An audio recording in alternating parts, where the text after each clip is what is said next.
Samantala, idina naman sa ibang aktibidad na mga nasa hanay ng transportasyon, partikular na ang mga manggagawang tsoper sa paggunita ng Araw ng Paggawa o Labor Day. Kaya ang hirit nila sa pamahalaan na pagbigyan ng kanilang kahilingan para sa fare increase. Weng de la Fuente sa balita. Sa halip mag-rally, idinaan sa blood donation ng grupo ng drivers community na kabilang sa Transport Network Vehicle Service o TNVS ang paggunita sa Araw ng Paggawa. Layo na itong igiit sa mga namamahala sa gobyerno na pagbigyan na ang hinihingi nilang fare increase. Sa naunang petisyon na inihain sa Land Transportation, Franchising and Regulatory Board o LTFRB, humihirit ng base fare na 70 pesos ang TNVS mula sa 45 pesos at dagdag na 3 piso sa bawat minuto nilang biyahe mula sa 2 piso.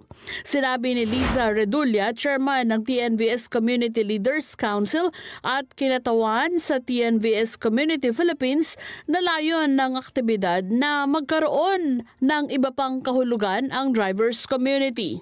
Ang layunin po nitong ating dugong alay para sa hanap buhay ay para po maglambing sa ating mga kinauukulan sa gobyerno upang mai-grant na po sana yung matagal na naming hinihiling na fare increase. So sa pamamagitan po ng pagbibigay ng dugo, gusto po naming iparating na sana po matulungan kami dito sa aming petisyon na maibigay na po sa wakas nang sa gayon ay makapagpatuloy po sa hanap buhay yung ating mga drivers. So that's why ito pong project na to is to save life and also to save our job.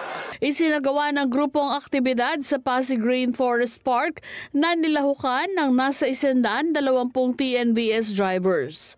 Katuwang naman ang TNVS groups sa pangunguna ng Grab ang Dugong Alay, Dugong Buhay na nagpasalamat dahil malaking tulong ang isinagawang bloodletting activities sa mga nangangailangan.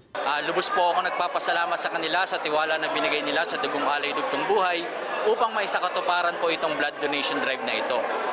Dahil po sa event na ito ay marami po tayong matutulungan na mga nangangailangan ng dugo. Weng de la Fuente para sa Mata ng Agila, matatag, tapang, matapat.